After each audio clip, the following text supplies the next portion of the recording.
Hola, mi nombre es Ruby Sánchez. En el capítulo 3 del libro Introducción al Antiguo Testamento se habla de 6 cuestiones elementales. La primera es, ¿qué es el Antiguo Testamento? Es un libro que se puede mirar desde el punto de vista teológico o literario. Teológicamente, el Antiguo Testamento es la alianza que hizo Dios con su pueblo escogido, Israel, y que más adelante confirmó con su iglesia y que está contenido en el Nuevo Testamento. Desde el punto de vista literario, que es el que vamos a tomar en esta sección, se considera un libro que no pertenece a ningún género en particular, que no es un resumen, que no es ni histórico, científico, sino más bien es una recopilación de toda esa experiencia humana y religiosa que vivió el pueblo de Israel en ese proceso. Así que estos escritos no están en versión resumida, sino que más bien pretende la integridad y también en algunos casos algunos autores han añadido más a esa experiencia que ya otro autor mencionó. Hay que tener en cuenta que en el Antiguo Testamento se menciona libros que no están publicados, no sabemos qué pasó con ellos. Por ejemplo, el libro del justo, el libro de las guerras de Yahvé, los anales de los reyes de Israel. Además de eso, muchas obras judías de los últimos siglos antes de Cristo fueron sacadas del Antiguo Testamento, de la primera versión, porque no se consideraban inspiradas, ya sea por el idioma en que fueron escritas o por cuestiones políticas. De allí concluimos que la Biblia es una selección desde la fe para la fe. Cuando los judíos seleccionaron los libros del Antiguo Testamento desde un punto de vista teológico, no cultural ni literario.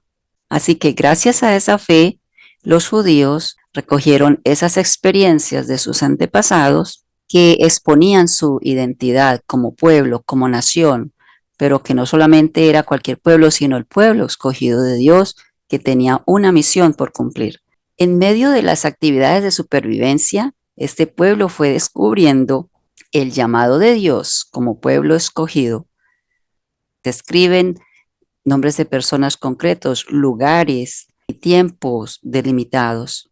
Todo lo que los judíos pensaron, sintieron que formaba parte de su identidad eran aspectos como Abraham y sus tradiciones, las revelaciones del Sinaí, las ilusiones de la monarquía naciente, la trágica experiencia del desierto, las palabras de los profetas, las profundas reflexiones de los sabios, las listas de antepasados, los límites geográficos de cada tribu, las leyendas sobre hombres famosos, el proverbio genialmente formulado, el canto de amor o de guerra. Bueno, esto es textualmente lo que dice José Luis Sicre. Me parece perfecto. Es como el compendio de lo que significa el Antiguo Testamento para establecer la identidad del pueblo judío. ¿Quiénes hicieron esa selección de los libros del Antiguo Testamento? Fueron primordialmente los judíos y después los cristianos.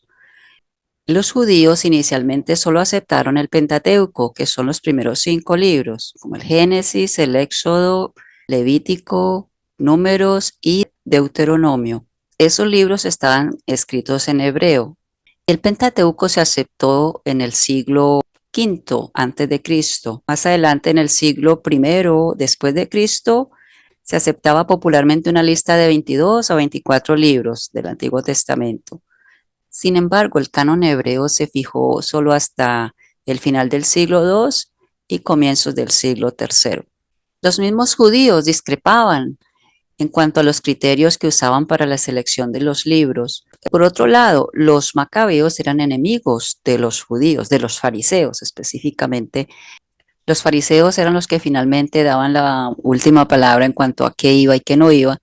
Ellos no quisieron incluir estos 2 libros de los macabeos por esas cuestiones, digamos, políticas. Los libros que fueron rechazados por haber sido escritos en griego fueron el libro de Eclesiásticos, Sabiduría, Baruch, Judith, Tobías, el primero y segundo de Macabeos. También están las secciones griegas del libro de Daniel y de Esther. Esos fueron rechazados por los judíos, así que básicamente se quedaron con lo que conocemos el Torá, que era la ley.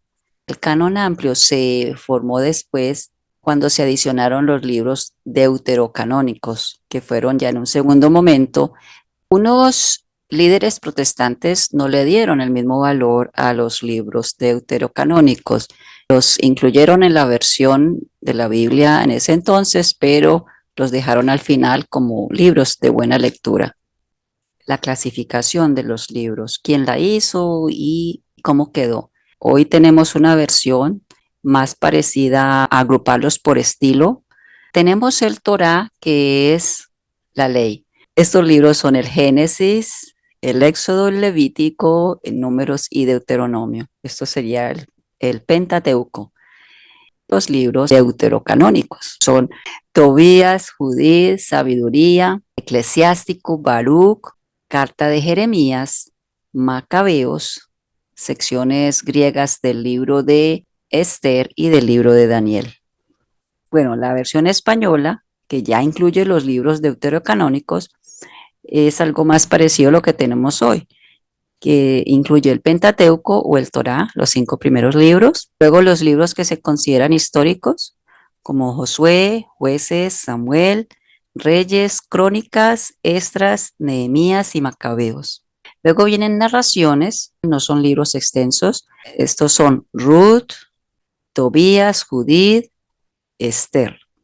Y luego vienen los profetas, que sería Isaías, Jeremías, Ezequiel, los 12, Daniel, Baruch y Carta de Jeremías. Esta Carta de Jeremías es el capítulo 6 de Baruch en algunas versiones.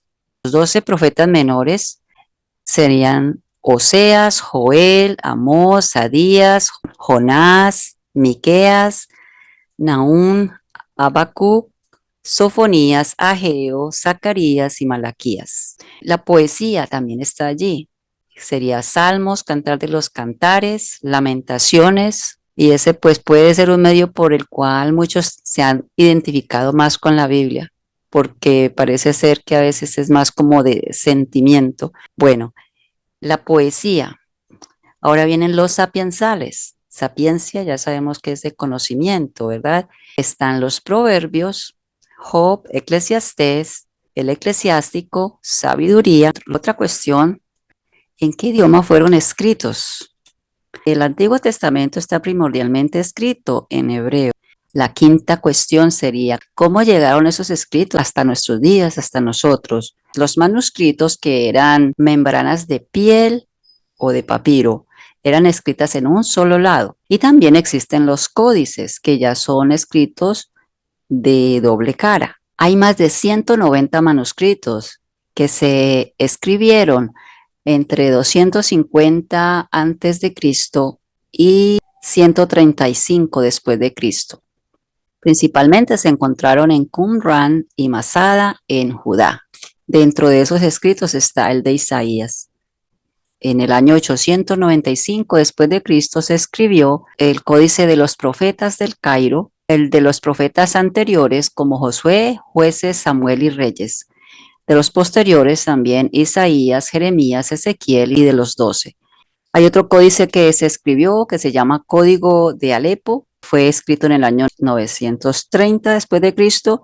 Contenía mucho del Antiguo Testamento, pero sufrió pérdidas debido a las manifestaciones antijudías que se vivieron en ese año de 1947. El Códice de Leningrado también, escrito en el año 1009, contiene todo el Antiguo Testamento. Ahora, la última cuestión elemental sería las traducciones del Antiguo Testamento. Los judíos tuvieron que dispersarse a todas partes del mundo. Eso se llama comúnmente como la diáspora. Y así se tuvo que traducir sus sagrados libros a otros idiomas. Se tuvo la traducción al siriaco, al latín, al copto, al etiópico y al arameo y el griego. Esa traducción al griego fue hecha por 72 personas, pero se redondeó y se puso los 70 y lo representaron 6 por cada tribu y fueron enviados de Jerusalén a Alejandría, Egipto, para hacer dicha traducción. Imagínense, yo admiro la constancia de la gente, el trabajo de estas personas que careciendo de toda la tecnología que hay hoy, le dedicaron ese esfuerzo, ese tiempo a escribir todos estos libros. Después hubo otras traducciones al griego para corregir los errores que había dejado la de los 70. Bueno, esto es a grandes rasgos lo que conlleva el estudio de la Biblia, cómo debe ser tomado específicamente el Antiguo Testamento. No lo podemos tratar de ver de una como algo teológico y literario porque son dos dimensiones muy amplias. Entonces, en esta cuestión literaria, pues es bueno conocer el origen, las personas, los autores, los personajes, los tiempos, los lugares, los motivos. Es un libro que es coherente, a pesar de que hay contradicciones, como se habló en el primer capítulo, pero que viéndola como su conjunto de experiencias humanas y religiosas, pues nos enseña muchísimo. A mí me enseña de la constancia y el amor de este pueblo judío a sus raíces, de escuchar la voz de Dios, alguien que le dijo, bueno, haz esto, haz esto, haz esto, y hubo cosas que se hicieron a ciegas, no entendían por qué. Esto también confirma que Dios escoge a la gente que es humilde, que es simple. De eso ya hablamos en la sección número 2 de los valores del Antiguo Testamento. Entonces, yo continúo en este proceso de aprendizaje y espero que ustedes también. Esto lo hago como una tarea que estoy haciendo de un curso que estoy tomando y pues aprovecho y lo comparto. Y gracias a los sacerdotes que nos están facilitando este estudio y a la comunidad guadalupana. Bendiciones para todos. Chao, chao.